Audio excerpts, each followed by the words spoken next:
Ya, salam Jasport. Hari ini gue mau bikin dua video. Satu Liverpool dan Man City, satu Real Madrid dan Barcelona. Tapi siang ini gue posting Man City dan Liverpool dulu. Kita mulai dari Liverpool. Oke? Bukan masalah menang kalah, sudah juara. Tapi kalau gue jadi Klopp, yang gue lakukan adalah memberi kesempatan atau melihat, bereksperimen apa yang harus gue lakukan untuk musim depan. Mau unggul 10 poin, 15 poin, 20 poin, it doesn't matter. Oke, yang penting adalah musim depan squadnya itu seperti apa, ya. Dan hari ini dia merotasi, memberi kesempatan kepada hanya 3 pemain, yaitu Divock Origi gantiin Firmino, Keita gantiin Wijnaldum, Oxlade gantiin Henderson. Dan hasilnya apa? Amburadul, ancur-ancuran mainnya. Gimana ya? Ada perbedaan antara Liverpool, tim inti yang kita kenal, dengan Trent, Robertson di wingback bantuin serangan, Matip atau Gomez kali ini dengan Van Dijk, di tengah Henderson, Fabinho dan Wijnaldum, depan Salah, Firmino, Mane. Nah, tim utama ini sangat sulit untuk dikalahkan. City kemarin bisa kalahkan sama Watford, tapi sangat sulit dikalahkan. Coba 2-3 pemain dirubah, totally different. Oke. Jadi memang timnya klub ini berdasarkan sebuah sistem bermain. Kalau ada satu link, dua link tidak cocok, sistemnya nggak berjalan. Terutama di lini tengah. Wingback juga penting. Sudah kita lihat waktu lawan Everton. Hari ini Trent Alexander crossingnya luar biasa, diagonal berapa kali ke Robertson sampai semua. Cuman Robertson, gue bilang tahun 2020 ini dia masih agak menurun, feeling gue. Cuman ya kalau dibanding Milner sebagai back kiri, ya tetap Robertson. Gue lihat Liverpool tadi bukan Liverpool yang gue kenal.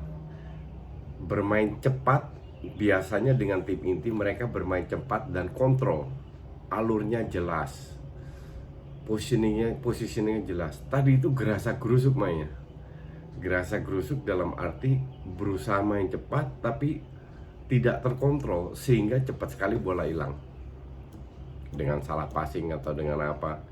Jadi bermain tanpa visi. Dan akhirnya Klopp pun juga melihat, dikasih kesempatan ternyata nggak berjalan. Di menit 60 diganti 3 pemain langsung, Firmino, Henderson, Wijnaldum masuk yang tadi dicadangkan. Dan pada saat mereka masuk, at least sudah ada perubahan. Oke, at least sudah ada perubahan dan mendapatkan 2 gol. Ya sudahlah, 2 gol itu nggak penting buat Liverpool. That's not the point. The point is adalah bagaimana tim ini bisa dipertahankan musim depan kalau hanya ngandelin pemain inti doang. Siapa yang harus dibeli oleh Klopp? Oke. Yang jelas Fabinho, pelapisnya kalau untuk gue, ya pelapis yang lebih bisa bekerja di tengah. Keita sebenarnya nggak terlalu jelek, cuman dia jarang main. Susah juga kalau jarang main. Oxlade, aduh nggak banget ya Oxlade itu. Apalagi masih ada Shaqiri juga nyaris nggak diberi kesempatan. Padahal dia ada di bench. Minimano sekarang untung nggak dimainin. Lihat Salah harus bekerja keras, bekerja sangat keras untuk bisa ya at least mencetak gol lah. Dan di bab ini lawannya Aston Villa loh. Aston Villa yang lawan siapapun mainnya amburadul dan layak degradasi dan akan degradasi. Tadi pun juga demikian, mainnya juga amburadul. Tapi permainan pragmatis itu nggak bisa dikuasai oleh Liverpool yang hanya diganti 3 pemain ini. Gue rasa Klopp cukup stres melihat bahwa dia harus menurunkan 3 pemain inti baru mereka bisa cetak gol. Dan siapa pemainnya ya dia yang lebih tahu. Yang jelas Liverpool feeling gue sih nggak akan beli pemain mahal, yang mungkin satu, sisanya ya pemain yang bisa dipoles. Hanya gue nggak yakin Liverpool bisa survive di 4 kompetisi hanya mengandalkan 11 pemain ini, karena cadangannya itu nggak banget, asli nggak banget. Kita lihat next matchnya apakah Liverpool Klopp merotasi lagi atau tidak. Dan kalau kita rotasi, kita lihat lagi. Oke, sekarang ke City. Buka dulu datanya. City yang kalah 1-0, golnya keren banget. Kalau kalian ngeliat gol itu, pertanyaan kan adalah siapa yang salah? Apakah Alisson keluar terlalu maju? Kalau gue bilang tidak ada yang salah, karena gol kayak begitu jarang terjadi. Memang risiko untuk kiper yang maju ke depan sebagai pemain 11. Oke. Jadi ya hal kayak gitu bisa terjadi lah, nggak ada yang salah. Cuman yang menjadi masalah kan selalu gue bilang, kebobolan 1 cetak 2 gol, ya sudah, you still win the game. Masalahnya City itu nggak bisa cetak gol dan tidak ada perubahan dari strategi. Ini juga menjadi PR buat Pep, karena berkali-kali mereka ketemu tim yang bermain bertahan, berapa kali kalah kena counter atau kena hal-hal kayak begini. Pep harus merubah sistemnya.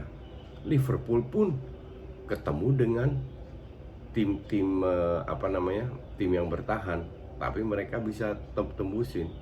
Kalau untuk gue yang main Gapsus itu, aduh itu gue buang, itu egoisnya minta ampun. Tapi nggak bisa ngandelin Aguero juga. Dan kalau gue bilang, kalau kalian nonton tadi, mereka berusaha bola atas, hampir semua bola atas kalah.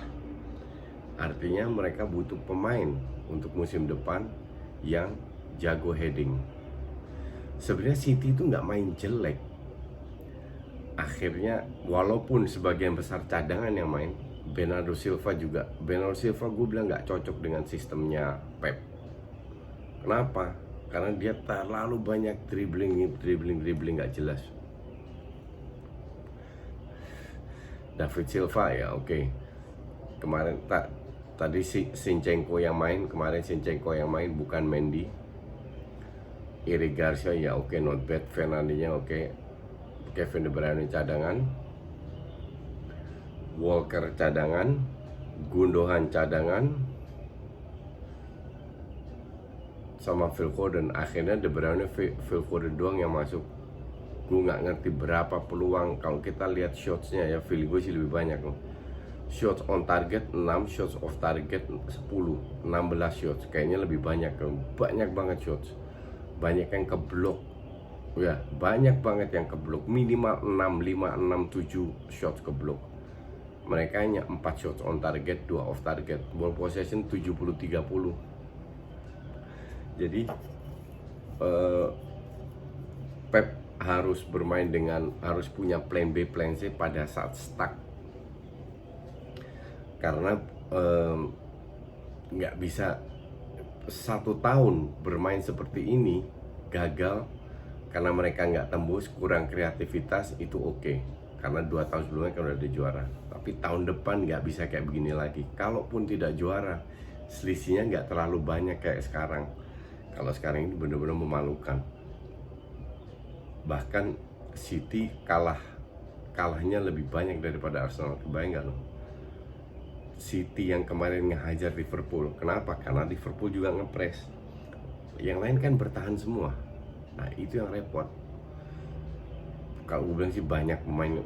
Gundogan juga so-so. Mahrez bisa dipertahankan. Sterling oke.